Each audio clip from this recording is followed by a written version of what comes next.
제가 이런 글을 읽었습니다. 사람은 거울을 통해서 자기의 모습을 돌아보게 되고 누군가의 그림자를 통해서 내가 걸어갈 길을 되돌아보게 된다. 여러분들 아마 오늘 아침에도 교회 나오시기 전에 전부 다 거울 앞에 서셨을 거예요. 거울 앞에서 내가 고쳐야 될 모습이 무엇인지, 나의 넥타이가 삐뚤어진 건 아닌지, 오늘 대부분 주황색 티를 저만 넥타이 했는데, 나의 모습 속에서 내가 지금 수정해야 될 부분 없는지, 여러분들 아마 거울 앞에서 여러분들의 모습을 돌아보실 거예요. 우리 자매 성도님들 아침에 다들 화장하고 오셨는데, 화장하실 때 거울 앞에 다들 화장하시지 거울 없이 그냥 감으로 화장하지 않으시잖아요. 화장하면서 여기 조금 화장이 덜 됐구나, 다시 고치고 화장을 고치죠. 그렇잖아요. 그게 다 거울 앞에서 일어난다는 거예요. 근데 거울 앞에서만 나의 모습을 고치는 게 아니라 누군가의 어두움의 그림자를 바라보면서 우리는 우리의 삶에 고쳐야 될 부분들을 고치게 된다라고 하는 거예요. 저는 오늘 여러분들에게 성경 속에 실패한 한 사람의 이야기를 여러분과 나누려고 합니다. 그리고 이 사람을 오늘 저와 여러분들의 반면교사로 삼으려고 하는데, 바로 애굽의 왕 바로입니다. 바로는 지금 계속해서 하나님께서 기회를 주고 계심에도 불구하고, 사실 재앙에서 벗어날 수 있는 기회가 이미 시작되었음에도 불구하고 그의 마음은 가면 갈수록 완악해지고 그의 마음은 점점 돌처럼 굳어져 갑니다. 하나님의 말씀을 들음에도 불구하고 눈 하나 깜짝하지 아니하고 계속해서 거절하고 부인하는 모습들을 계속해서 이어나가는 동안, 지난주 우리가 함께 살펴봤던 첫 번째 재앙인 피재앙 이후에 오늘 이 8장은 개구리 재앙, 이재앙, 파리재앙 이렇게 나옵니다. 근데 저는 이제 오늘 여러분들은 우리 교회 공동체로서 강단에서 흘러나오는 메시지를 들으셨으니까, 여러분들은 오늘 이 시간 이후부터는 개구리, 이, 파리가 아니라 개구리, 모기, 파리 재앙으로 기억하시면 좋겠어요. 왜냐하면 성경에 등장하는 이라고 하는 이 단어가 번역을 이로 했는데, 히브리어로 번역된 이 단어는 각다귀라고 불리는 모기과입니다. 그러니까 이와 모기는 좀 다르죠. 물론 우리 어르신 세대 때, 저도 초등학교 때 정기적으로 그 찬빗으로 막 머리 팍팍 이렇게 벗겨내고 막, 그래서 그때는 그래도 이가 그렇게 많지는 않았어요. 근데 아마 우리 어른 세대 때는 이거를 거의 뭐 예전에 오셨던 강사 목사님들 얘기 들어보면 찬빗으로 한번 긁어가지고서는 초에다 같으면 탁 하는 소리가 났다는데, 이러면 전설의 이야기, 아마 여러분들 어른 세대 분들은 다들 공감하실 거예요. 그래서 그 이라고 생각을 하는데, 그 이와 모기는 굉장히 상황이 다릅니다. 그래서 오늘 8장에 등장하는 이 세 가지 재앙, 다시 말씀드리면 오늘 본문 속에서 바로는 3번 거절을 하는 거예요. 3대지 설교 3번 거절을 하는 거야.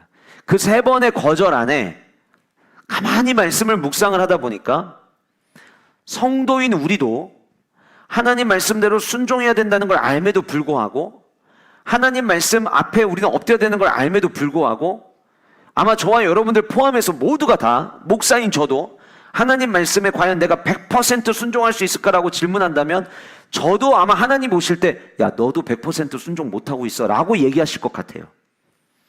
때로는 나도 모르게 불순종하는 경우도 있지만, 뻔히 하나님이 기뻐하시는 게 무엇인지 아는데도 불구하고 우리는 하나님 말씀에 순종하지 못할 때도 있다는 거예요.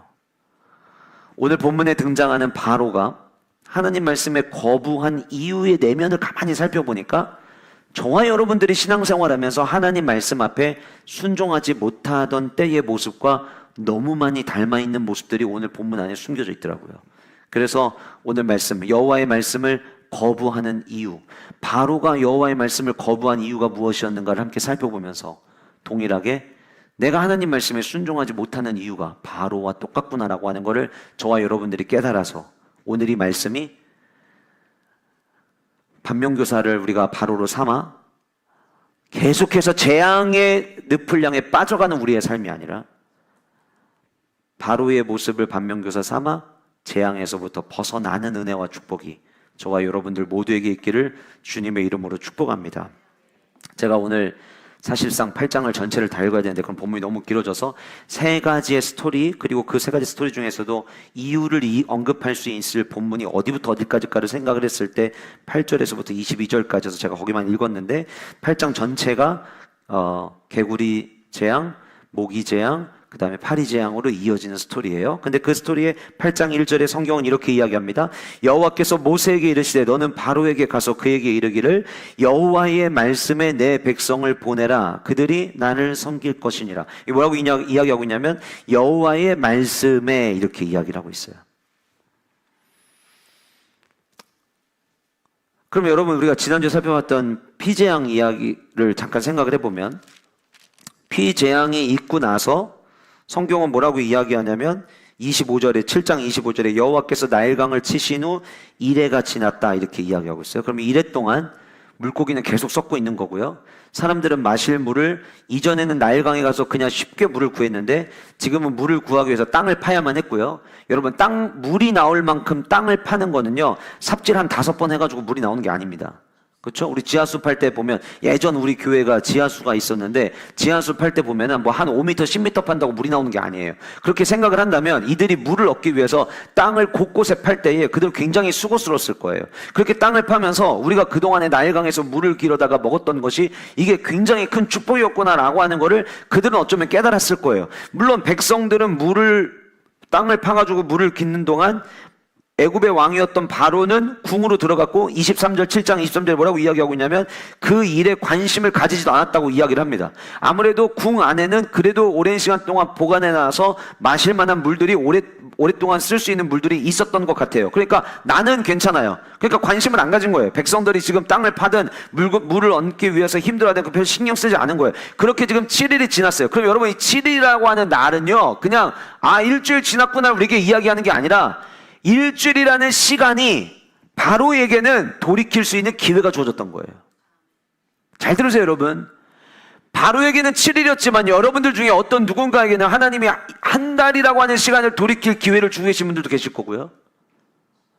또 어떤 분들에게는 한 1년의 시간이라는 시간 동안 돌이킬 수 있는 기회를 주고 계신 분들도 계실 거고요. 누군가는 5년이 될 수도 있고 10년이 될 수도 있다고 저는 생각해요. 이 일주일은요, 힘든 고통의 시간이었어요. 어려움의 시간이었어요. 제가 지난주에 말씀드린 것처럼 우리의 삶 가운데 오는 모든 고난이 나의 어떤 실수와 잘못으로 인한 재앙이냐, 다 연결지을 수는 없어요. 그렇다고 해서 다 아닌 것도 아니라는 걸 우리는 기억해야 돼요. 돌이킬 기회를 주고 있는데 8장 1절 여호와께서 모세를 통해서 바로에게 가서 이야기해라. 뭐라고 이야기를 하는 거예요? 여호와의 말씀에 내 백성을 보내라. 그들이 나를 섬길 것이니라. 예배해야 된다 라고 얘기하라는 거예요. 그런데 결국 8장에 등장하는 바로는 그 여호와로부터 시작된 모세를 통해서 전달된 그 말씀에 반응하지 않은 거예요. 거절한 거예요. 지난 7일 동안 돌이킬 시간이 있었음에도 불구하고 그는 돌이키지 않기로 결정을 내린 거예요. 그리고 오늘 본문의 내용이 시작이 됩니다. 왜 말씀을 거부할까? 첫 번째 이유는 믿는 구석이 있기 때문이에요. 바로가 왜 말씀을 거부했느냐? 왜 우리가 신앙생활을 하다가 하나님 말씀 앞에 온전히 순종해야 되는데 온전히 순종하지 아니하고 자꾸 무엇인가와 타협하려고 하느냐라고 할 때 가만히 들여다보면 뭔가 믿는 구석이 있기 때문이라고 하는 거예요. 여러분, 우리가 누군가가 뜻밖의 행동을 하거나 아니면 어느 회사가 진짜 아무도 생각지도 못하는 막 정책을 펼치겠다고 하는가, 우리가 봐도 이 일을 위해서는 엄청난 재정이 들어갈 게 뻔한데 지금 이 회사 사정이 그렇게 좋지 않은데 그런데도 불구하고 뭔가 큰 일을 계획하고 있다. 그러면 그런 상황들을 바라볼 때에 우리가 종종 쓰는 표현이 있어요. 또 어느 나라가 예상하지 못한 어떤 새로운 기조를 펼치게 되면 뒤에서 나오는 이야기가 뭐냐면 뭔가 저렇게 결정을 내리는 데에는 믿는 구석이 있겠지, 이런 얘기를 합니다.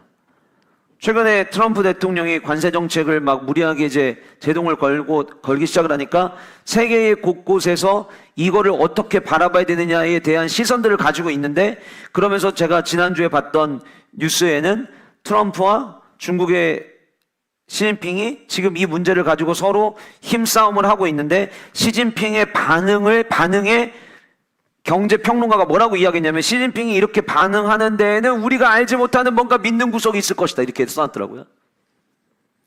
우리가 생각지 못하는 뭔가 카드를 꺼내게 될 때에 저 사람 분명 저 뒤에 뭔가가 있으니까 저러겠지. 우리 주변에서도 누군가가 뭔가 자신감 있게 막 뭔가를 하려고 하면 저 사람 저럴 만한 사람이 아닌데 왜 저러지? 뭔가 믿는 구석이 있겠지. 어쩌면 세상이 우리 교회를 바라보면서 그런 생각할 수 있어요. 저 교회 큰 교회가 아닌데 어떻게 대전 성수화를 꿈꾸고 블레싱 코리아라는 기관을 만들어서 사역을 할 생각을 하지? 뭔가 믿는 구석이 있겠지.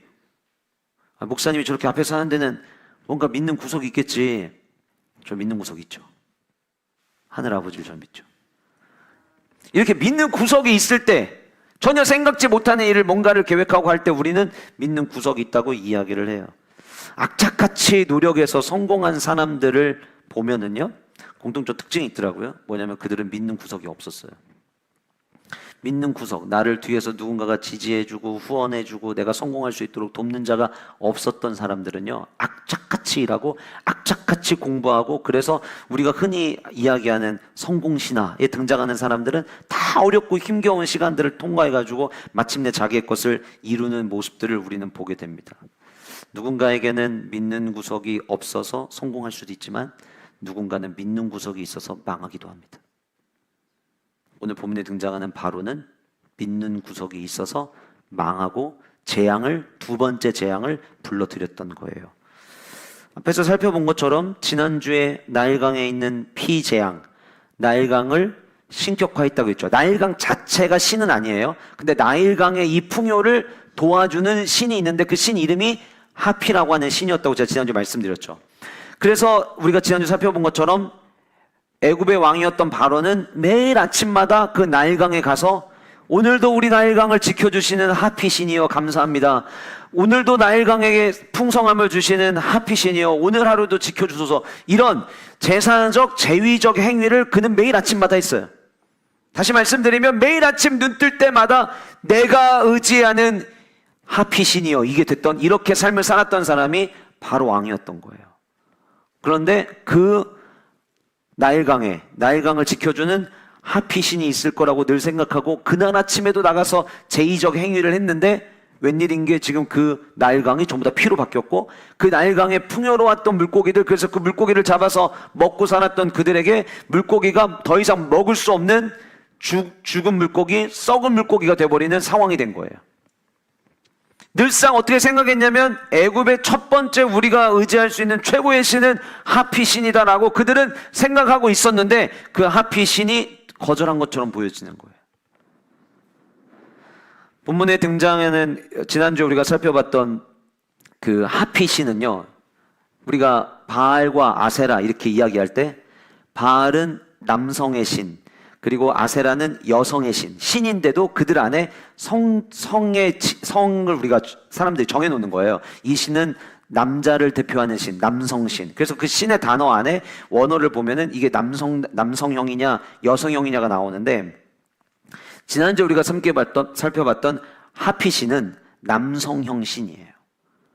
그런데 오늘 본문에 등장하는 이 개구리 헤케트라고 하는 헤케트 또한 애굽에서는 신이었어요. 그런데 이 헤케트는 지난주에 살펴봤던 하피 신이 남성 신이었다면 헤케트는 여성 신이었어요. 이 헤케트는 애굽이라고 하는 나라의 출산과 생명을 상징하는 대표적인 여신이었어요. 자, 보면 그럼 이렇게 생각할 수 있어요. 지금 강에서는 죽음이 지금 흐르고 있어요. 죽음이 흐르고 있는데 바로의 마음속으로는 한편으로 좀 마음에 위안이 되는 게 뭐냐면, 괜찮아, 지금 죽음이 흐르고 있지만 우리에게 생명을 주는 헤케트 신이 있어. 헤케트 신이 우리를 보호해 줄 거야. 헤케트가 애굽의 마음 가운데는 지금 믿는 구석이 되었다라고 하는 거예요.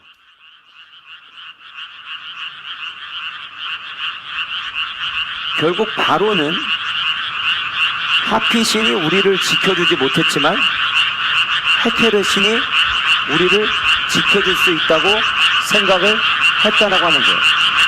결국 바로가 아무런 반응을 보이지 않았던 이유는, 자 보세요.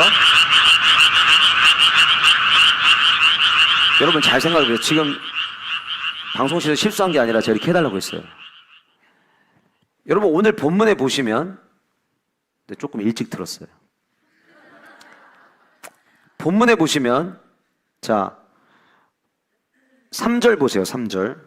개구리가 나일강에서 무수히 생기고 올라와서 내 궁과 내 침실과 내 침상 위와 내 신하의 집과 내 백성과 내 화덕과 내 떡반죽 그릇에 들어갈 것임이라고 되어 있는데, 자, 1부에서 실수한 건 2부에 만회해야 하려면 어떻게 해야 되냐면은 사진을 보고 난 다음에 이걸 틀면 되는 거예요. 아직 사진을 안 봤어요.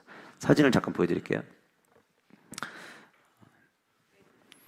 네, 이게 지금 미국 클리브랜드 미술관에 소장되어 있는 조각상입니다. 기원전 1950년경에 그때에도 사람들이 숭배했던 헤케트를 형상화한 조각이었어요. 보셔도 딱 봐도 개구리죠. 예. 이게 그래서 그때 당시에는 신적으로 그들은 여겼어요. 왜냐하면 나일강에 물이 흐르고 나일강에서부터 개구리가 올라오니까 나일강이라고 하는 나일강이 흐르는 우리에게 주는 이 풍요의 신이 새로운 생명을 계속 만들어낸다. 그래서 그들은 개구리를 신격화했던 거예요. 그런데 지금 그 개구리가 바로가 여호와의 말씀을 거절하면 내가 개구리로 너의 온 땅을 칠 거라고 말씀하셨고 3절 말씀하신 대로 뒤에 보면은 개구리가 올라옵니다. 자, 보시면은 3절에 개구리가 나일강에서 무수히 생기고 올라와서 내 궁과 내 침실과 내 침상위와 내 신하의 집과 내 백성과 내 화덕과 내 떡반죽 그릇에 들어갈 것이며 개구리가 너와 내 백성과 모든 신하에게 기어오르리라. 이렇게 이야기하셨어요. 그리고 진짜 이렇게 된 거예요. 자, 여러분, 개구리 재앙, 그 귀여운 청개구리 이렇게 생각하시면 안 됩니다. 오늘 말씀대로 상상을 해볼게요. 여러분들이 하루 일과를 마치고 집에 들어가셔서 침대에 들어갔는데 뭔가 물컹물컹 미끈미끈한 게 있는 것 같은데 밑에서부터 내 다리를 타고 막 올라오네요. 뭐지? 그 열었는데 개구리가 있어요. 한 마리인 줄 알고서 던졌는데 누우려고 베개를 두는데 베개가 갑자기 막 물컹물컹해요. 그래서 눈을 들어서 베개를 보니까 베개에 막 개구리가 막 수십 마리가 막 거기에 자리를 잡고 있는 거예요. 그래서 이거를 털어서 안 돼갖고 막 비명소리 지르면서 이 비계를 확 집어 던졌어요. 그래서 침상 위에를 뭔가를 다 정리한 것 같아요. 이래도 안 돼가지고 막 이불을 막 밑에다가 다 매트리스 안에 넣어가지고 더 이상 개구리 못 들어오게 한 다음에 그 위에 이불을 덮어갖고 이불 속으로 들어가서 결국은 개구리 아무것도 못 들어오게 다 막았어요. 막았다고 칩시다. 밤이 지났어요. 눈을 떴어요. 이불 바깥에부터 시작해서 개구리가 막 온천지예요. 집안에. 밥을 먹어야 되잖아요. 그래서 이제 밥상을 차렸어요. 자, 밥 다 찼으니까 얼른 나와서 밥 먹어요. 식사하세요. 엄마가 얘기를 했는데 와가지고 밥을 먹으려고 이제 식사하기 위해서 밥상 앞에 앉아가지고 식기도를 하고 아무 생각 없이 수저를 떠가지고 입에 넣는데 물컹한 게 들어가네요. 분명히 나는 쌀밥을 펐는데 왜 우리 쌀밥이 이렇게 물컹하지? 근데 왜 이렇게 덩어리지? 뭐야? 꺼냈는데 개구리예요. 왜냐하면 여러분 성경에 저도 얘기하면서 막 지금 소름이 돋아요. 여러분 성경에 뭐라고 있냐면 내 떡반죽 그릇, 내 화덕 떡반죽 그릇에 들어갈 거라고 얘기했잖아요. 그러면 나는 분명히 국을 풀려고 수저를 펐는데 국을 펐는데 개구리가 까꿍하고 있는 거예요. 개구리랑 눈 마주치고 있는 거예요. 지금 이런 상황이에요. 이런 상황. 살 수가 없는 거예요. 개구리도 한두 마리를 봐야 귀여운 거고 개구리도 여러분 청개구리가 귀여운 거지 막 손바닥만한 개구리 막 알록달록한 개구리 막 뭔가 독 있는 것 같이 보이는 개구리가 우리 주변에 있으면은요 제가 진짜 개구리를 돈 주고 사가지고 한번 강단에다가 풀어볼까까지 생각을 했어요. 근데 지금 여러분들 이렇게 제가 막 말만 해도 막 이러시는데 근데 아까 제가 개구리 울음소리 들려드렸죠. 여러분 개구리는요 그냥 뭔가 미끈미끈하고 이것만이 다가 아니에요. 개구리는 울어요. 밤이면 가뜩이나 자만와가지고 불면증약 먹고 있는데 개구리가 계속 울어요. 한두 마리가 아니에요. 여러분 한두 마리 우는 거면은 자장가처럼 들려요. 그런데 개구리 소리가 너무 커서 아까 제가 마지막에 여러분들에게 이야기한 내용 정확히 들으셨어요? 대화도 잘 안 들려요. 그럼 어떻게 해야 되냐면 다 얘기할 때 막 큰 소리로 얘기해야 돼요. 밥 줘! 뭐라고? 밥 달라고! 개구리 우는 소리 때문에 뭐라고 했는지 안 들려! 그렇게 한 달만 지나면 여러분들 전부 다 성대 치료하셔야 돼요. 지금 그런 상황이에요. 왜 이런 상황이 일어났다고요? 첫 번째 피지왕이 왔을 때 거기서 끝냈어야 되는데 괜찮아. 우리에게는 헤케트가 있어. 우리에게는 남성신만 있는 게 아니라 여성을 대표하는 최고의 신이 있어. 오히려 이 헤케트는 우리에게 생명과 번영을 가져다 주는 신이야. 이렇게 지금 저 모세가 아론의 지팡이로 나일강을 쳐서 전부 다 피로 바꿔놨지만 괜찮아. 우리의 헤케트 신이 저 상황 속에서도 우리에게 생명을 유지하게 할 거고 이 상황 속에서도 우리에게 부유함을 가져다 줄 거야. 네가 그렇게 나일강을 피로 바꾼다고 내 마음이 바뀔 것 같아? 아니야 라고 말하고 있는 거예요. 왜 하나님 말씀에 절대 순종이 어려운 줄 아세요? 굳이 그렇게 안 해도 한 1년은 말씀 순종 안 해도 난 버틸 수 있을 것 같은데, 굳이 기도 안 해도 그럼 자연스럽게 놔둬도 그래도 현상 유지는 될 것 같은데 라고 하는 이 작은 내 안에 있는 믿는 구석이, 때로는 젊음이 나에게 믿는 구석이 될 수도 있고요, 때로는 건강이 믿는 구석이 될 수도 있고요, 때로는 남들보다 조금 풍요롭게 가지고 있는 물질이 믿는 구석이 될 수도 있고요, 누군가에게는 내가 가지고 있는 지식이 믿는 구석이 될 수도 있어요. 제가 한 달 전인가 2달 전에 나는 솔로라는 프로를 우연히 봤거든요. 결혼을 못한 노처녀 노총각이 나왔는데, 쟤는 한 남성 출연자가 있었는데, 쟤는 생긴 모양새도 너무 초라해 보이고 근데 어쩜 저렇게 당당하지? 보니까 학벌이 기가 막힌 사람이더라고요. 그거 본인에게는 믿는 구석이 되는 거예요. 신앙생활도 똑같아요, 여러분. 우리는 하나님만 바라보고 하나님이 우리의 전부가 돼야 되고 하나님이 내 삶의 유일하신 하나님이 돼야 되는데, 하나님이 유일한 하나님이 아니라 하나님 없어도 괜찮은 삶을 살아가는 경우들이 너무 많다는 거예요. 지난주 우리가 말씀을 듣고 나에게 나일강이 뭐냐, 우린 지난주에 마지막에 살펴봤죠. 나에게 나일강이 뭔지를 살펴봄으로 말미암아 나도 모르게 의지하려고 하는 그 나일강을 끊어내야 된다는 걸 지난주 우리 말씀을 통해 들었어요. 그런데 여러분들 중에는 그 말씀을 아멘으로 받고 내가 의지하고 있는 나일강을 끊어내야겠다라고 결단하신 분들도 계시겠지만, 여러분들 중에는 나일강 끊어내도 뭐 괜찮은데 나일강 말고 나에게는 또 다른 개구리 신이 있는데 라고 생각하시는 분들이 계실 수도 있다는 거예요. 그러니까 하나님 말씀에 온전히 순종이 안 되죠.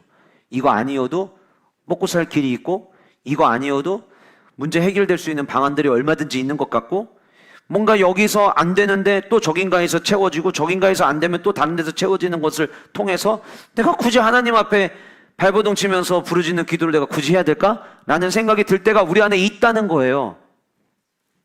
본문에 등장하는 이 바로의 7일 동안 좋은 일이 일어난 게 아니라 여전히 나일강에는 피가 흐르고 있었어요. 여전히 계속해서 물고기는 튀어 올라서 죽고 있었어요. 그럼에도 불구하고 그 정도의 모습을 봤으면 하나님이 뭔가 사인을 주시는구나, 이게 경고구나, 빨리 마음을 돌이켜야겠구나, 그게 정상이고 그게 마땅한데, 우리가 삶을 살아가다 보면 이쯤 되면 문제가 해결되는 것이 맞고, 이쯤 되면 하나님의 은혜가 나의 삶 가운데, 우리 가정 가운데, 나의 사업 가운데, 우리의 직장생활 가운데, 학교생활 가운데 펼쳐지는 것이 맞는데, 예전 같으면 이 정도 내가 하나님 앞에 기도했으면 문제가 해결됐어야 되는데 여전히 문제가 해결되지 않는 모습을 바라보면서 이 7일이라는 시간이 누군가에게는 한 달이요, 누군가에게는 1년이요, 누군가의 5년의 시간으로 흘러가고 있다면, 하나님께 돌아와 두 손 들고 주의 말씀에 내가 순종하겠습니다 해야 되는데 여전히 내 안에 믿을 구석이 너무 많은 거예요.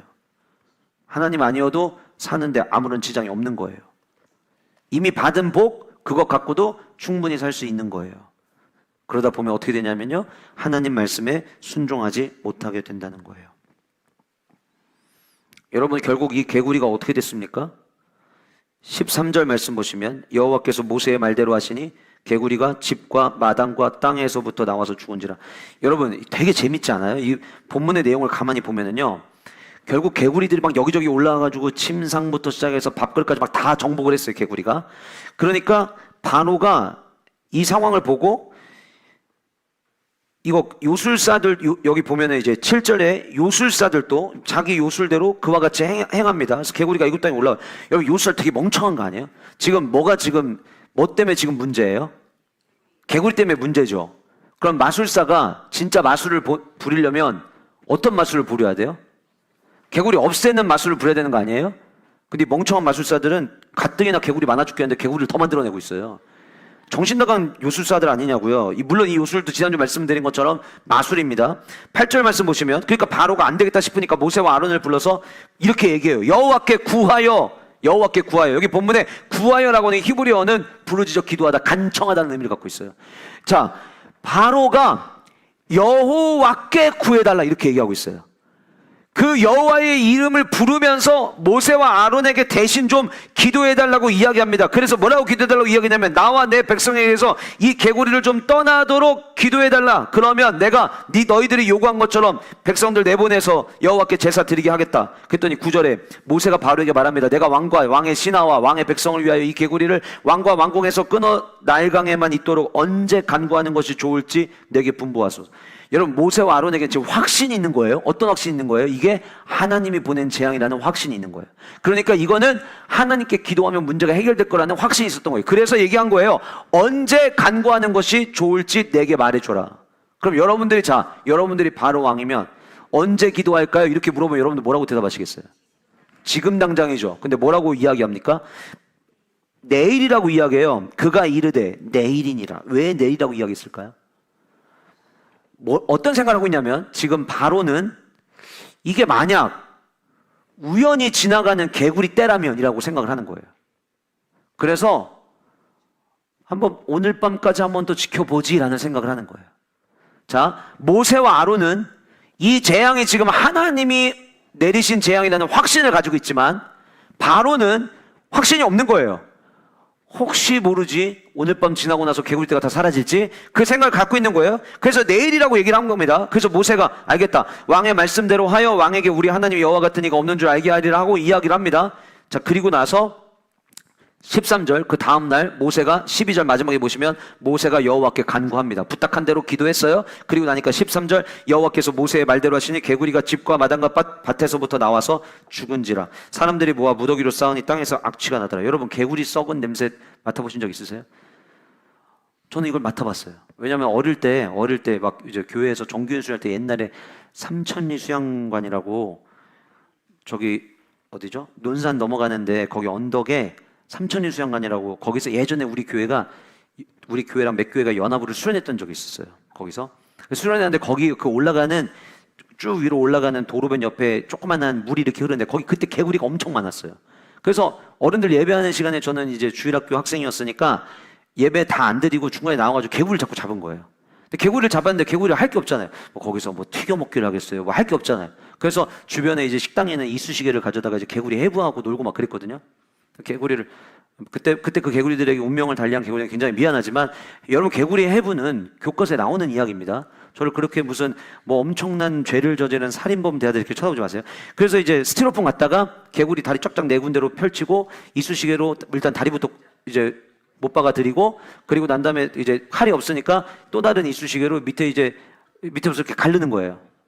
그래서 개구리의 배를 다 가르고 갈라진 배를 이제 또 네 개의 이쑤시개로 또 박아놓고 그리고 이제 보는 거죠. 진짜로 개구리가 심장이 배를 갈라도 뛰는구나. 그래서 눈으로 목격하고 창조의 신비와 하나님의 신비의 놀라움을 또 찬양하고 그렇게 이제 여러 마리의 개구리를 하나의 기다란 스티로폼에다가 잡아놨던 개구리가 생각이 나는 거예요. 하루 사이에 그 뜨거운 태양과 여름 수련회였거든요. 뜨거운 태양과 그리고 바짝 말린 그 개구리가 썩기 시작을 하는데 한 마리 개구리면 그런 냄새가 안 났을 텐데 한 10대 마리를 그렇게 죽여놨단 말이에요. 스티로폼에다가 거기서부터 개구리 썩는 냄새가 나더라고요. 하나님께서 오늘 이날 여러분들에게 이 설교를 하기 위해서 다 예비하셨구나. 여러분 개구리 썩는 냄새가요. 이게 한두 마리가 아니고 10마리가 아닙니다. 침상과 밥상에서 막 쏟아져 나오는 개구리 떼가 죽었어요. 이 썩은 내 장난 아닙니다. 그런데 여러분 보세요. 15절. 자, 여러분 이 정도 되면 이제 여러분들이 바로 왕이라면 어떻게 하셔야 돼요? 돌이켜야죠. 순종해야죠. 그런데 보세요. 15절. 그러나 바로가 밑줄 치세요. 숨을 쉴 수 있게 됨을 보았을 때 큰일 났어 했는데 썩은 냄새가 진동을 하는데 숨 쉬는 데는 지장이 없네. 이게 또 믿는 구석이 돼버리는 거예요. 아무래도 궁은 나일강가에서부터 좀 떨어져 있었겠죠. 그리고 그게 아니라고 한다면 궁 안에는 뭐 향을 피워서 냄새를 좀 빼게 할 수도 있었겠죠. 어떻게 했는지 모르겠지만 바로가 생각할 때 밖에서는 지금 썩은 내가 막 진동을 하고 있지만 내가 있는 궁 안에서는 숨 쉴만 했어요. 이게 믿는 구석이 되는 거예요. 이렇게 얘기들 합니다. 힘들죠. 순종해야 되는데요. 그래도 아직은 숨 쉴만 해요. 그 숨쉴만 한 것 때문에 하나님 말씀에 순종 못하는 경우가 너무 많다는 거예요. 그 숨쉴 만한 믿는 구석 때문에 하나님을 찾지 못하는 경우가 너무 많다는 거예요. 우리가 너무 잘 아는 말씀 역대하 14장 11절 말씀입니다. 같이 함께 읽어보실까요? 시작. 밖에 부르짖어 이르되 여호와여, 힘이 강한 자와 약한 자 사이에는 주밖에 도와줄 이가 없사오니 우리 하나님 여호와여, 우리를 도우소서. 우리가 주를 의지하오며 주의 이름을 의탁하옵고 이 많은 무리를 치러 왔나이다. 여호와여, 주는 우리 하나님이시오니 원하건대 사람이 주를 이기지 못하게 하옵소서. 바로를 반면 삼는다면 이제는 아사를 우리의 모델로 삼아야 됩니다. 아사가 뭐라고 이야기합니까? 약한 자와 강한 자 사이에 도와주실 분 주님밖에 없습니다. 믿는 구석이 주님밖에 없는 거예요. 성도는요, 믿는 구석이 삼위일체 하나님이어야만 하는 거예요. 그러면 주님이 기뻐하시는 길을 걸어갈 수 있어요. 그런데 하나님 외에 믿는 구석이 생겨버리는 순간 우리는 여전히 주의 말씀에 순종 못합니다. 역대하 20장 12절, 이번에는 여호사밧의 이야기인데 같이 한번 읽어보겠습니다. 시작. 우리 하나님이여, 그들을 징벌하지 아니하시나이까. 우리를 치러 오는 이 큰 무리를 우리가 대적할 능력이 없고 어떻게 할 줄도 알지 못하옵고 오직 주만 바라보나이다. 따라치겠습니다. 오직 주만. 이게 중요한 거예요. 또 주님도 이게 아니라 주님 외에 다른 것 외에 주님도가 아니라 우리는 오직 주만 이렇게 돼야 돼요. 한번 따라하시겠습니다. 오직 주만. 한 번 더 따라하실까요? 나의 삶이 오직 주만. 이 네 글자가 여러분들의 삶에 남겨지는 삶이 되시면 우리는 모두가 다 주의 말씀에 자발적 순종하는 자들이 될 줄 믿습니다. 왜 말씀을 거부하였는가? 두 번째 이유는 가짜에 속고 있었기 때문이었어요. 가짜에 속고 있다. 여러분, 이제 오늘 본문상에서 두 번째 등장하는 재앙, 전체 10가지 재앙 중에서는 세 번째 재앙은 우리가 아까 말씀드린 것처럼 이 재앙이라고 우리는 알고 있습니다. 결국 바로가 이스라엘 백성들 떠나지 않겠죠. 왜요? 숨 좀 쉴 수 있다고. 그게 믿는 구석이 돼가지고 반응을 하지 않았어요. 그래서 하나님께서 다음 재앙을 보이십니다. 그 다음 보여줬던 재앙은 어디에서부터 왔냐면 땅의 티끌에서부터 왔다라고 이야기해요. 16절 말씀 보시면 내 지팡이를 들어 땅에 티끌을 치라라고 이야기해요. 티끌이라고 이야기했는데 이 원어가 가지고 있는 단어를 그냥 그대로 번역하면 흙이에요. 흙. 하나님은 사람을 뭐로 창조하셨죠? 흙으로 창조하셨죠. 제가 뭘 말씀드리려고 하냐면 흙 또한 하나님의 창조물이고 그 흙에서부터 하나님은 또 다른 창조를 하시는 위대하신 하나님이시라고 하는 거예요. 그 흙을, 사람을 만드셨던 그 흙을 하나님이 이번에는 이 각닭이 모기를 만드는 데 쓰시는 거예요. 땅에 여기 티끌이라고 흙이 나오는데 16절에서부터 18절, 16, 17, 18 이 세 개의 구절에서 이라는 단어가 5번 언급이 됩니다. 아까 말씀드린 것처럼 이라고 하는 해석은 전통적인 해석을 우리가 보고 있지만 원어가 갖고 있는 그냥 그대로의 의미를 바라보면 모기, 각다기과에 보이는 모기고 히브리어로는 킨님이라고 합니다. 킨님이라고 하는 모기예요. 애굽의 각다기의 모기의 일종인데 이 애굽의 각다기 모기는 우리가 생각하고 있는 모기하고는 유사하지만 다리는 우리가 보고 있는 모기보다 훨씬 더 길고 몸집은 더 작아요. 몸집이 더 작다는 거는 잡기가 힘들다는 거죠. 몸집은 더 작아요. 그리고 쏘는 힘이 굉장히 강해서 사람의 옷이나 그리고 옷 속 그리고 우리의 눈과 콧등까지도 파고들어서 쏘아대는 굉장히 강한 모기과를 이야기를 합니다. 그래서 이게 이제 몸이든 뭐 가축이든 달라붙어서 쏘기 시작을 하면 사람들은 참기 힘든 고통을 느끼게 된다고 해요. 아론이 모세의 지팡이를 잡고 자기 갖고 있는 지팡이를 가지고 손을 뻗어서 땅에 티끌을 내리치니까 애굽 땅에 있는 모든 흙이 죄다 이 모기과인 각다귀로 바뀌게 된 거예요. 그리고 성경에 이야기하는 것처럼 17절에 사람과 가축에게 달라붙기 시작을 합니다. 여러분, 이제 우리 곧 여름철을 이제 맞이하게 되면 각각 저마다 뭐와의 전쟁을 선포하죠? 모기와의 전쟁을 선포합니다.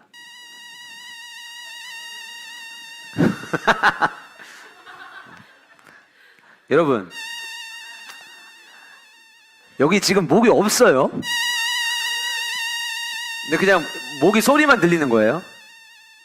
이제 그만하세요. 저도 듣기 싫으니까. 자, 생각해 보세요. 여러분들 밤에 잠자려고 누웠는데 목인 줄 알았어요, 지금. 모기 한 마리가 윙윙거리면 잠 주무실 수 있나요? 이 자식 어떻게든 잡고 자야 돼요. 자려고 누웠다가 몇 번 이렇게 손으로 했는데 못 잡으면 그 다음 이제 불 킵니다. 어딨어? 찾아봐요. 뭐 모기향 피우고 그래도 모기향도 진화하지만 그 모기향 속에서도 살아남는 모기들도 계속해서 진화하는 것 같아요. 죽지도 않아요, 모기 중에서. 그리고 꼭 유난히 그 밤을 설치게 하는 한 마리 모기가 있죠. 여러 마리 모기가 아니라 방 안에 한 마리 모기가 있어도 우리는 잠을 제대로 못 잡니다. 그런데 보세요. 땅에 있는 흙을 쳤더니 그 흙이 다 모기가 됐대요. 그러면 흙 치는 순간 갑자기 밑에 있던 땅에서 모기떼가 확 일어난 거예요. 그리고 모든 사람, 오늘 본문에 이야기하는 것처럼 모든 사람과 가축에게 생겼대요. 다 들러붙는 거예요. 여기저기 막 들러붙는 거예요. 아마 우리가 그때 그 재앙에 있으면 지금 이렇게 설교 중에도 막 계속 이렇게 치고 막 다 반팔 아무도 안 입으실 거고 긴팔 입고 머리에 그 무슨 저기 벌집 채취할 때 쓰는 막 그물 막 다 쓰고 오시고 막 난리가 아닐 거예요, 아마. 지금 성경이 그걸 얘기하고 있는 거예요. 그런데 여러분, 오늘 이 본문은 두 번째 이 각다기과에 해당되는 모기, 이 재앙이라고 불려지는 내용은 스토리상으로 굉장히 짧게 등장을 합니다. 16, 17, 18, 19 4개 구절밖에 안 나와요. 근데 이 4개 구절 속에서 이 안에서도 바로가 하나님 말씀에 반응하지 않았던 이유가 있었어요. 바로 4개의 구절 중에 2개의 구절을 요술사에 대한 이야기를 하고 있다는 거예요. 18절, 요술사들도, 아까 말씀드렸죠? 별 도움 안 되는 요술사예요. 개구리 많아 죽겠는데 개구리 만들고 있는 이상한 요술사들. 그 요술사들도 자기 요술로, 눈가림으로, 눈속임으로, 마술로 그와 같이 행하여 이를 생기게 하려 하였으나, 마술사들은 자꾸 뭔가 모세의 능력이 부러웠는지 따라하려고만 했던 거예요. 그런데 이 각다기과의 모기를 만들어내는 일을 못하기 시작을 합니다. 이가 사람과 가축에 생겼고요. 19절, 요술사가, 마술사들이 바로에게 말합니다. 기가 막힌 명언을 합니다. 이는 하나님의 권능이니이다. 여러분, 이게 무슨 얘기인 줄 아세요? 가짜들이 이건 진짜입니다라고 말하는 거예요.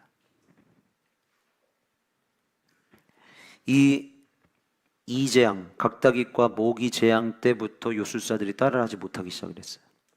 그리고 그때 그들의 입 밖에 뜻밖의 신앙 고백이 나온 거예요. 이거는 못 따라합니다. 이건 하나님의 신적 권능입니다. 우리는 그렇게 보이게 하는 마술을 하는 사람이지 우리는 신의 능력이 있는 사람이 아닙니다. 우리는 가짜이고 이 능력을 나타내는 하나님은 진짜인 것 같습니다의 고백을 지금 하고 있는 거예요. 재밌죠? 4개의 구절 중에 2개의 구절을 요술사에 대한 이야기를 했다는 거. 그런데 19절, 바로의 마음이 완악하게 되어, 아마 이랬을 거예요. 이 말 같지도 않은 소리를 하고 있어! 소리를 지르고 막 화냈을 거예요. 니들이 마술사면 그러면 안 되지! 라고 얘기했을 거예요. 자, 그럼 여러분 보세요. 요술사가 말을 했는데 바로에게 이거는 우리가 따라할 수 없는 하나님의 권능입니다라고 이야기했는데 바로가 그들의 말을 듣지 않았다는 것은 마술사들은 우리는 가짜인데 이거는 진짜입니다. 진짜를 더 이상 우리가 할 수 없습니다라고 이야기를 하고 있는데 바로는 하나님은 권능입니다. 여호와는 권능입니다. 다르게 얘기하면 여호와가 진짜입니다라는 말에 대해서 지금 바로는 인정하고 있는 거예요? 못하는 거예요? 못하고 있는 거예요. 왜 못했을까요? 여전히 가짜에도 힘이 있다고 믿고 있는 거예요. 이게 중요한 거예요. 여전히 가짜에도 힘이 있다고 믿고 있는 거예요. 이쯤 됐으면 마술사들이, 그동안 늘상 등장했던 마술사들이 야, 니들도 해봐. 야, 니들도 할 수 있잖아. 보여줘. 야, 저 모세와 아론이 지들만 능력 있는 것처럼 보이는데, 야, 보여줘. 야, 한번 보여줘라, 보여줘. 이렇게 했는데, 이제 마술사들이 우리도 못하겠다고 이야기한 거예요. 그동안 우리는 눈속임을 했던 거고, 그동안 우리는 가짜였지만, 그럴싸해 보이게 할 수 있었지만, 이제는 우리도 더 이상 못한다고 이야기를 하는 거예요. 이제 우리는 가짜고, 이 하나님이 진짜이십니다라고 이야기하고 있는 거예요. 그런데 그 이야기를 들은 바로의 마음 가운데, 아니, 난 여전히 가짜에 힘이 있다고 생각하는데, 아니 난 여전히 하나님이 진짜라고 생각하지 않는데, 나는 여전히 내가 의지하고 내가 믿을 수 있는 것들이 있다고 생각하는데, 그런데 그 있다고 믿고 싶다고 의지할 수 있다고 생각하는 게 결국 뭐냐면 가짜의 힘이라고 하는 거예요. 여러분, 왜 하나님 말씀에 우리가 온전히 순종 못하는 줄 아세요? 가짜에 다 속아 넘어가서. 여러분, 가짜 그러면은 우리는 뭐 신천지, 이단 막 이런 것만 가짜라고 생각을 해요. 아니에요, 여러분. 성경의 이야기와 다른 생각을 하게 하고, 성경에 나오는 이야기와 내가 듣고 싶은 이야기가 너무 확연하게 달라가지고, 나는 하나님 말씀을 선택적 반응을 하는데, 때로는 어떻게 반응하냐면 가짜를 자꾸 선택하는 거예요. 열왕기상 22장에 보면 아합 왕 이야기가 나옵니다. 아합 왕이 전쟁을 앞두고, 과연 이 전쟁이 하나님이 허락하시는 전쟁인지 하나님이 원하시는 전쟁인지를 확인하기 위해서 묻는데, 거짓 선지자 400명은 싸울 수 있다고, 이길 거라고 얘기를 하고 있어요. 그런데 참 선지자였던 미가야가 아니라고, 이거 하나님이 허락하지 않는다고 이야기합니다. 내가 봤는데 이스라엘이 목자 없는 양같이 산에 흩어지던데요. 이 얘기는 전쟁에서 패하던데요, 이 얘기예요. 그 진짜 선지자가 이 말을 해줬어요. 해줬는데 이미 아합 왕은 내가 듣고 싶은 이야기만 듣는 거예요. 난 400명이 이야기한 말을 들을래. 400명이 이야기한 거는 다 가짜였고, 그 400명은 전부 다 왕에게 듣기 좋은 이야기를 하기 위해서, 전쟁을 하려고 하는 왕에게 좋은 얘기 해주는 게 좋을 것 같으니까 이길 수 있다고 얘기를 한 거예요. 그리고 400명이니 여기저기서 할 수 있습니다, 할 수 있습니다 이랬으니 얼마나 그 분위기가 으쌰으쌰 했겠어요? 그런데 초라한 한 사람, 그 사람은 가짜를 얘기한 게 아니라 진짜를 얘기했어요. 하나님이 저에게 보여주신 거는 이스라엘 백성들이 목자 없는 양같이 흩어지는 모습이었습니다. 왕이시고 전쟁하면 안 됩니다. 집니다. 그런데 선택을 합니다. 뭘 선택하냐면 가짜의 이야기에 현혹돼서 진짜를 따르는 게 아니라 가짜를 따르는 거예요. 여러분, 우리의 삶에도 이런 일 많지 않아요? 그게 진짜냐 가짜냐보다 그게 내 귀에 더 듣기 좋으냐를 따지는 거 아니에요? 오늘 저녁에 여러분들 이제 오늘 현충원 비서탁회 하고 오시면 오늘 저녁에 하셔야 될 숙제가 있어요. 대선 토론해 보세요, 여러분. 어차피 여러분들 뽑고 싶은 분들 뽑겠지만 토론을 좀 보시고 누가 무슨 정책을 펼치는지는 알고 뽑으셔야 될 거 아니에요. 적어도 기도하는 크리스찬이라고 이야기한다면.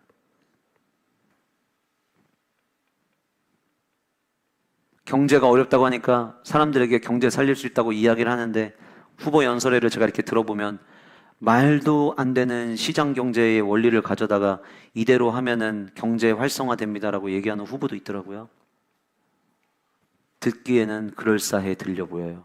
근데 여러분, 조금만 경제에 대해서 공부했다, 아니 경제에 대해서 공부를 안 해도 이거는 이렇게 해서는 경제가 발전이 안 되는데라는 거를 충분히 판단할 수 있어요. 근데 일단은 귀에 듣기 좋은 소리를 하는 거예요.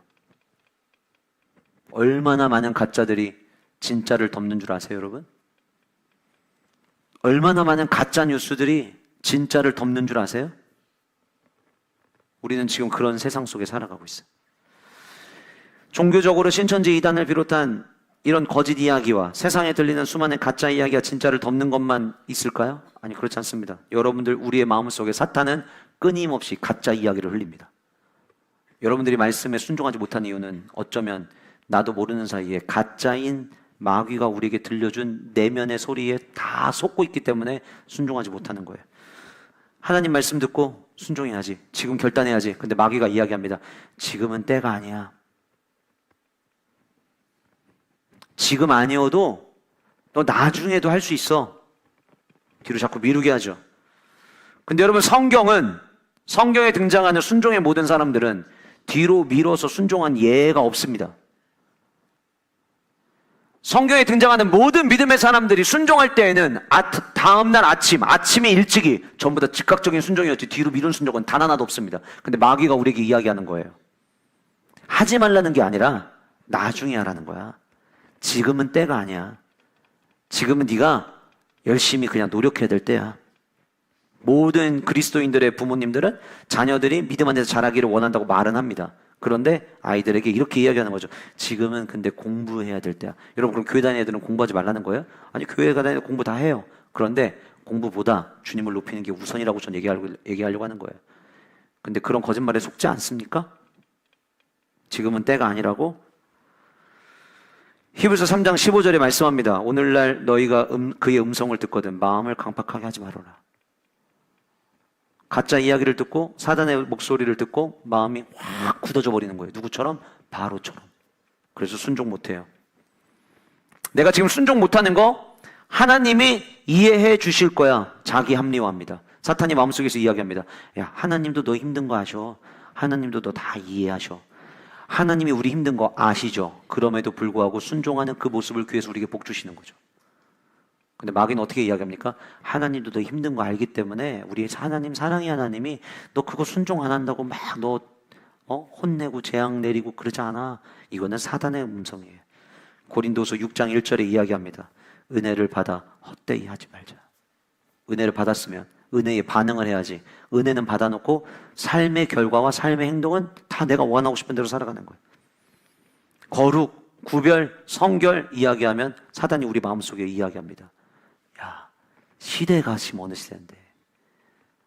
간통죄도 사라진 시대야. 지금 우리가 사는 시대는. 남들 다 남자친구 있고 남들 다 여자친구 있어. 괜찮아. 이게 마귀가 우리에게 주는 속삭임이에요. 마귀는 항상 성경을 기준으로 우리에게 이야기하지 아니하고 그 시대의 세상의 기준으로 우리에게 이야기를 합니다. 그런데 성경은 우리에게 이야기합니다. 너희는 이 세대를 본받지 말아라. 마귀는 우리에게 이야기합니다. 나중에 여유 생기고 그리고 나면 그때 헌신하면 돼. 더 차라리 그 시간에 벌어서 더 많은 여유를 가졌을 때 더 많이 하나님 섬기면 돼. 전진을 위해서 잠시 후퇴한다고 생각하면 돼. 마귀의 속삭임이 이게 어떤 속삭임인 줄 아세요? 네가 지금 할지 안 할지 네가 결정할 수 있어. 이걸 얘기하는 거예요. 근데 성경은 뭐라고 이야기하냐면 사람이 자기의 길을 계획할지라도 그 걸음을 인도하시는 분은 하나님이라고 이야기하고 있어요. 내가 결정하는 게 아니에요, 여러분. 하나님이 인도하시는 거예요. 근데 그 마귀의 소리에 다 넘어가가지고 하나님의 인도를 따라가는 게 아니라 내가 내 길을 자꾸 개척하려고 하는 거예요. 그러다가 쓰러지고 그러다가 넘어지는 거예요. 하나님의 위대한 역사에 우리 함께 갑시다. 근데 마귀가 우리에게 이야기하죠. 너가 이거 할 수 있어? 네가 뭔데? 너 지난 일주일 동안 말씀대로 살지도 않았잖아. 너 연약하잖아. 근데 네가 어떻게 하나님의 영광을 위해 살아? 그런 이야기를 들으면 우리의 마음속에 또 이런 마음이 들죠. 나 진짜 하나님 뜻대로 사는 거 자신 없어. 이렇게 이야기합니다. 마귀는 자꾸 네 안에 있는 능력을 보라고 이야기를 해요. 주님은 저와 여러분들에게 너 능력치 끌어올리라고 이야기하지 아니하고 주님은 믿음을 자꾸 강조하세요. 사도 바울이 이야기하죠. 내 능력이 약한 데서부터 나는 온전해진다. 무슨 얘기예요? 약한 거 약한 대로 쓰신다는 거예요. 지난주 목요일에 함께 야구장을 갔잖아요. 야구장에 이제 티켓을 받고 야구장에 들어가가지고 야구장에 처음 딱 들어가 4층에 올라가가지고 경기장을 딱 보는 순간 제 마음에 어떤 음성이 들려온 줄 알아요? 네가 뭔데 이걸 하냐? 너 이거 할 수 있겠냐? 이 마음이 제일 먼저 들더라고요. 그래서 도착해가지고 의자에 앉아가지고 그치, 내가 뭔데 이거를 해. 내가 뭔데 이거를 꿈꿔. 이렇게 연약한 나를 하나님이 어떻게 쓰실지를 꿈꾸게 되는 거예요. 어차피 내가 하는 게 아니라 누가 하시는 거예요? 하나님이 하시는 거예요. 그래서 여러분들이 능력이 약한 거 전혀 문제가 되지 않아요. 여러분들이 오히려 약하면 약할수록 그분의 위대함과 그분의 능력이 있음만 드러나게 될 거기 때문이에요. 주님, 우리는 연약합니다. 내가 자주 그러는 건 아니고 한 번쯤 실수해도 괜찮겠지. 실수는 누구나 하는 거잖아. 이렇게 이야기를 합니다. 마귀는 우리에게 죄에 대해서 무감각해지도록 해서 속삭임을 우리에게 이야기를 합니다. 그런데 로마서 6장 11절은 이렇게 이야기하고 있습니다. 저와 여러분이 누구냐면 죄에 대하여 죽은 자라고 이야기합니다. 더 이상 우리는 죄에 반응하면 안 됩니다. 죄에 대해서는 죽은 자가 되는 게 맞는 거예요. 보세요, 여러분. 제가 이런 식으로 여러분들에게 이야기하려면 우리 마음속에 들리는 속삭임이 한두 가지가 아닐 거예요. 더 많아요. 근데 가장 많이 우리의 마음 가운데 들리는 몇 가지의 속삭임만 이야기한 거예요. 어떠세요, 여러분? 내 얘기처럼 들리지 않으세요? 내가 하나님 말씀에 온전히 순종하지 못했던 이유가 진짜 내 얘기가 내 얘기인데, 저거 내 얘기인데, 나도 저래서 그런 건데. 때로는 마귀가 이렇게도 우리에게 이야기합니다. 하나님이 너의 상황을 한편에서는 다 안다고 했다고. 어떤 때는 야, 네가 지금 이렇게까지 힘든 거 하나님은 또 다 아실 거라고 생각하냐? 이렇게 얘기하는 경우들도 있어요. 사탄 마귀가. 하나님이 뭐 다 안다고 하지만 네 상황을 다 알 것 같아? 근데 시편 139편에는 주님은 우리의 안고 일어섬도 다 아신다고 이야기하고 있어요. 그러니까 여러분, 가짜에서 답을 찾으려고 하지 마시고 우리에게 영원한 진리 되시는 하나님 말씀에서 답을 찾으셔야 돼요. 하나님 말씀에서 답을 찾는 사람들은 하나님 말씀대로 순종할 수 있습니다. 그러나 사단의 거짓 속삭임에 자꾸 우리가 귀를 기울이기 시작하면 우리는 주님의 말씀에 절대 순종 못합니다. 애굽 왕이었던 바로는 가짜가 하나님은 진짜라고 이야기를 하고 있는데 여전히 아니야, 이 마사지 쓸데없는 소리 하고 있는 거야. 여전히 가짜의 힘이 있다고 생각하고 있고 그 진짜가 우연이지 가짜라고 믿고 있는 거예요. 하나님 말씀에 거부하는 이유는 가짜에 속고 있기 때문입니다. 저는 우리 영가족들이 가짜에 속지 않기를 소원합니다. 진리 되시는 진리의 영이 여러분들 안에 역사하심으로 말미암아 진리만을 쫓아가는 우리 영가족들 되시기를 주님의 이름으로 축복합니다. 설교 처음에 시작했던 말씀을 다시 한번 드릴게요. 오늘 이 말씀은 저와 여러분 모두를 위한 말씀입니다. 성령이 하시는 음성을 들을 귀 있는 자는 들을지어다. 요한계시록에 말씀하셨죠. 오늘 이 말씀이 하나님이 나를 살리고자 나에게 들려주시는 생명의 줄이 되는 은혜가 있기를 축복합니다. 마지막 세 번째로 왜 말씀을 거부했느냐? 그 이유는 돌보심이 없다고 생각했기 때문이에요. 이렇게 어떤 말이냐면 하나님이 돌보시는 거, 하나님의 돌보심 같은 거 없어. 지금 우리를 내보내라고 이야기를 하는데 그런데 바로가 내보내지 않아요. 계속 거절을 합니다. 이유가 왜 그러냐면 하나님이 진짜 얘네들 돌본다고? 믿을 수가 없죠. 왜냐하면 400년 동안 맨날 힘들고 어려울 때마다 부르짖어도 아무런 반응을 보이지 않았던 하나님이잖아요. 근데 갑자기 나타나가지고 그 하나님이 이스라엘 백성들 데리고 나가서 예배하라고 한다? 우리가 보기에는 벌써 네 번째 재앙인데 바로가 보기에는요, 모든 걸 다 갖고 있었던 바로가 보기에는 이제 겨우 4가지밖에 안 일어나는 거예요. 여전히 거절합니다. 근데 그게 거절 속에는 오늘 이 네 번째 재앙, 파리 재앙은 또 특별한 이야기가 나오죠. 20절 말씀 보시면 여호와께서 모세에게 이르시되 아침에 일찍 일어나 바로 앞에 서라. 그가 물 있는 곳으로 나오리니. 그럼 여러분 보세요. 지금 나일강이 피로 변했는데 여전히 매일매일 이 나일강 언젠간 다시 돌아올 거야, 돌아오겠지, 돌아올 거야 이러고 나가고 있는 거예요. 왜요? 조금 전에 말씀드린 것처럼 가짜를 믿고 있기 때문이에요. 이 정도면 정신 차려야 되는데 그 다음 날도 또 물가로 나간 거예요. 그래서 그에게 이르기를 여호와께서 이와 같이 말씀하시기를 내 백성을 보내라. 그러면 그들이 나를 섬길 것이라. 네가 만일 내 백성을 보내지 않으면 내가 너와 내 신하와 내 백성과 내 집들에 내 파리떼를 보내리니 애굽 사람의 집집에 파리떼가 가득할 것이며 그들이 사는 땅에도 그러하리라. 이렇게 이야기를 합니다. 파리떼, 여러분 어떻게 생각 드세요? 그래도 모기보다는 낫네. 모기는 막 물고 막 이러는데 파리는 그냥 뭐 냄새 나는데 그냥 앉는 정도니까 막 물려서 막 긁고 아픈 것보다 낫다고 생각하시죠? 영상을 잠깐 보여드릴게요.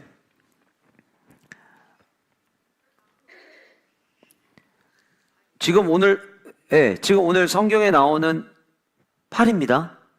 자, 우리가 생각하는 파리랑 달라요. 우리가 생각하는 파리와 애굽에서 나타났던 파리는 일단 크기가 8배 차이예요. 구해올 걸. 구해와서 여러분들한테 보여드리고 여기서 좀 뿌려놓을 걸. 여러분들 이렇게 리액션 잘하실 줄 몰랐네요. 8배가 커요. 그런데 성경에 나오는 이 파리가 당시 애굽 사람들, 저는 이제 두 가지 일 거라고 생각을 하는데, 본문에 뭐라고 이야기를 하냐면 21절에 파리떼가 가득할 것이며 라고 얘기를 했어요. 자, 그럼 이런 거죠. 그 파리떼 앞에다가 어떤 특수한 수식어를 대지 않고 그냥 파리떼라고 이야기를 했다면, 이건 뭘 상징하는 거냐면 당시 애굽 사람들이 파리떼라고 듣자마자 그거라고 생각할 수 있는 거이지 않을까 저는 생각을 했어요. 그렇죠? 예를 들면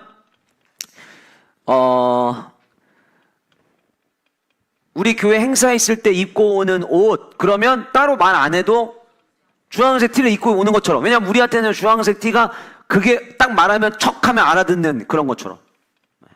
오늘 이렇게 강단에서 보니까 약간 개혁신당 같기도 하고 지금 느낌이 그래요. 이상해요, 좀 약간. 예? 근데 여러분, 그런 것처럼 지금 본문에 파리떼 그러면은 그때 당시 애굽 사람들은 늘상 보던 파리떼를 생각을 하는 거예요. 근데 그 애굽의 파리떼는 그냥 파리가 아니라 홀스프라이라고, 그냥 번역하면 말파리, 파리 중에도 다양한 과가 종이 있는데 그 중에 말파리가라고 있어요. 말파리. 이 말파리가 조금 전에 보여드렸던 그 파리랑 비슷해요. 그리고 히브리어 성경을 헬라어로 번역하는 과정에서 70인역이라고 있는데 그 70인 역본에는 이 파리를 개파리라고 불러요. 번역하자면 개파리. 말파리 혹은 개파리가 조금 전에 보여드렸던 이 파리랑 비슷해요. 뭐가 비슷하냐면 말파리는 당시 애굽에 가장 흔하게 봤던 말파리는 사람과 가축의 피를 빠는 곤충이었어요. 모기보다 약해진 게 아니라 모기보다 더 커진 거예요, 지금. 그리고 통증이 훨씬 더 심했다고 하고요. 이 파리들은 그 자리에 앉아갖고 피만 빠는 게 아니라 피를 빨면서 알을 동시에 까서 기생충을 전염시킨대요. 그래서 이 파리 때문에 수많은 질병들이 옮겨진다고 하더라고요. 제가 이 영상 조금 전에 보여드렸던 이 영상이 EBS에서 나왔던 영상이었는데, 그 영상에 보면 그 파리에 물려가고 죽어가는 사람이 이 다큐멘터리 앞부분에 나와요. 물리면 죽는 거예요. 빼짝 말라서 죽어가는 병이에요. 그만큼 무서운 파리입니다. 70인 역본에 나와 있는 개파리도 개와 가축 등에 붙어 다니면서 피를 빠는 파리라고 소개를 하고 있어요. 그러니까 어떤 파리인지 정확히 알지는 못한다 할지라도 분명한 거 하나는 모기보다 크기는 더 커졌고 다양한 질병을 유발시키는 피를 빠는 곤충이다라고 하는 거에는 어떤 해석을 가져다 붙여도 다 틀리지가 않아요.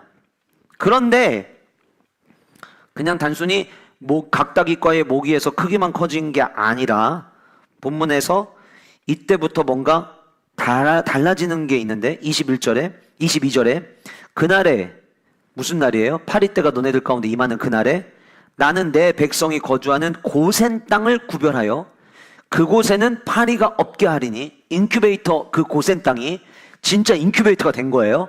그래서 하나님이 뭐라고 말씀하셨냐면, 이 재앙은 어떤 재앙이냐면 모든 사람들에게 파리떼가 난리가 났는데 고센 땅만 마치 비닐하우스 덮어놓은 것처럼, 인큐베이터 만들어 놓은 것처럼 그 고센 땅에만 파리떼가 들어가지 못하도록 하겠다는 거예요.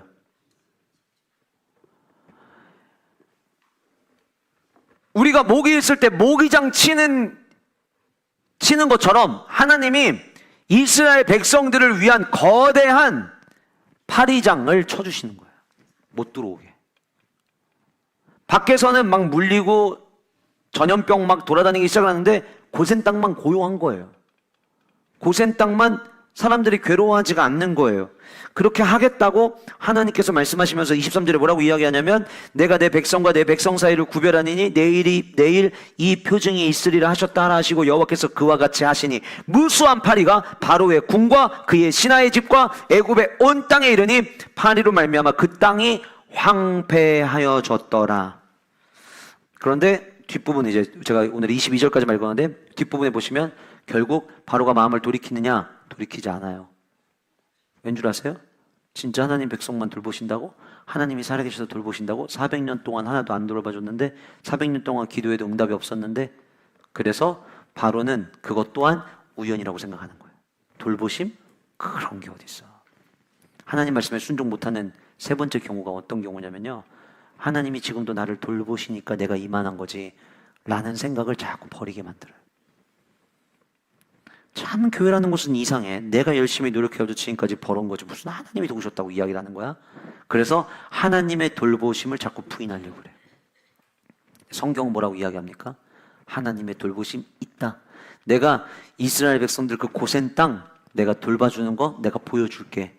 바로의 마음에는 그런 거 없다. 그래서 마음을 돌이키질 않았던 거예요. 질문 하나 해볼까요?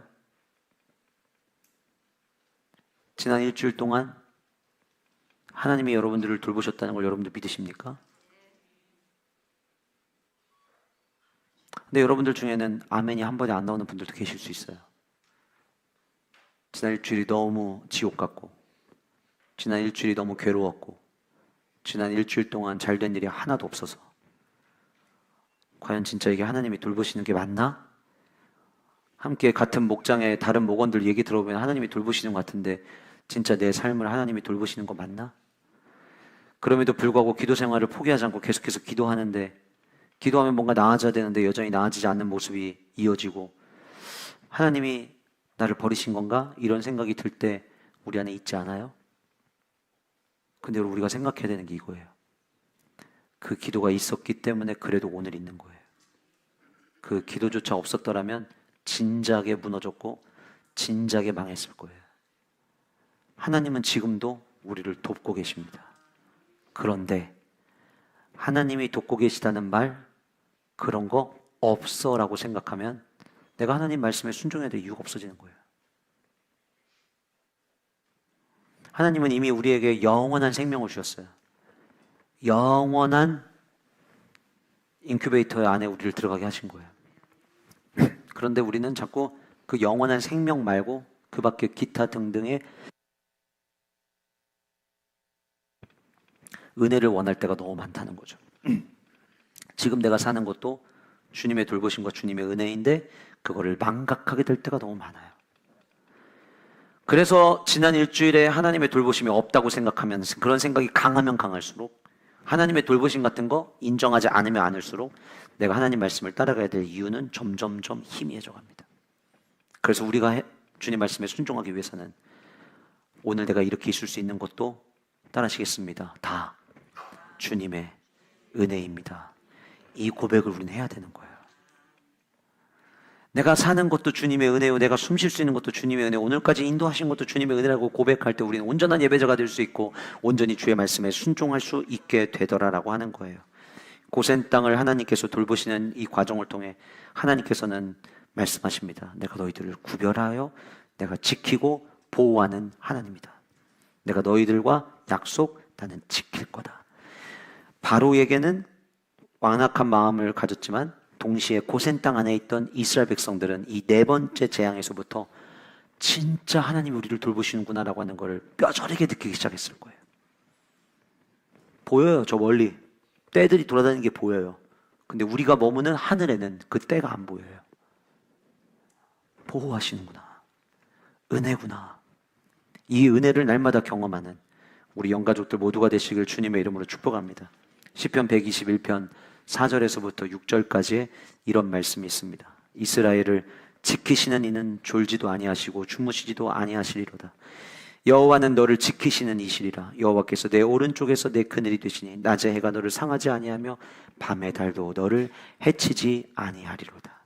이 은혜가 여러분들의 삶 가운데 다음 한 주간 동안도 경험되어지시기를 주님의 이름으로 축복합니다.